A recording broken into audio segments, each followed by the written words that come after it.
Chapitre 2. Toi donc, mon enfant, fortifie-toi dans la grâce qui est en Jésus-Christ.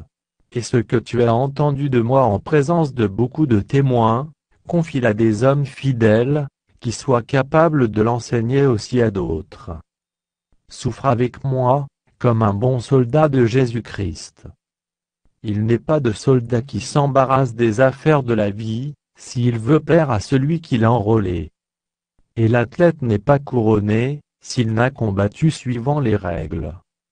Il faut que le laboureur travaille avant de recueillir les fruits.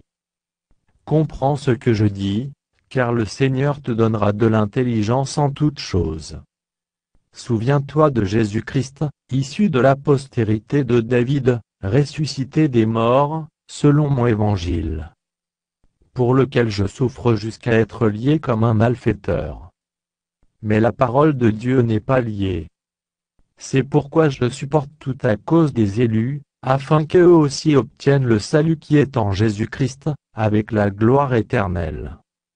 Cette parole est certaine: si nous sommes morts avec lui, nous vivrons aussi avec lui.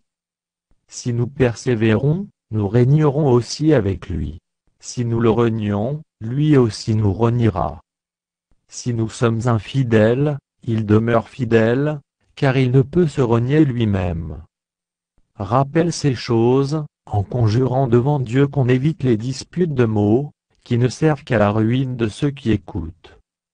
Efforce-toi de te présenter devant Dieu comme un homme éprouvé, un ouvrier qui n'a point à rougir, qui dispense droitement la parole de la vérité. Évite les discours vains et profanes, car ceux qui les tiennent avanceront toujours plus dans l'impiété, et leur parole rongera comme la gangrène. De ce nombre sont Hyménée et Philette, qui se sont détournés de la vérité, disant que la résurrection est déjà arrivée, et qui renversent le foi de quelques-uns. Néanmoins, le solide fondement de Dieu reste debout, avec ces paroles qui lui servent de sceau: le Seigneur connaît ceux qui lui appartiennent, et quiconque prononce le nom du Seigneur, qu'il s'éloigne de l'iniquité. Dans une grande maison, il n'y a pas seulement des vases d'or et d'argent, mais il y en a aussi de bois et de terre. Les uns sont des vases d'honneur, et les autres sont d'un usage vil. Si donc quelqu'un se conserve pur, en s'abstenant de ces choses, il sera un vase d'honneur, sanctifié, utile à son maître, propre à toute bonne œuvre.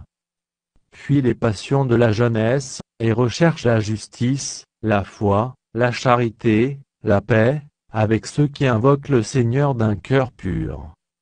Repousse les discussions folles et inutiles, sachant qu'elles font naître des querelles. Or, il ne faut pas qu'un serviteur du Seigneur ait des querelles, il doit, au contraire, avoir de la condescendance pour tous, être propre à enseigner, doué de patience. Il doit redresser avec douceur les adversaires, dans l'espérance que Dieu leur donnera la repentance pour arriver à la connaissance de la vérité.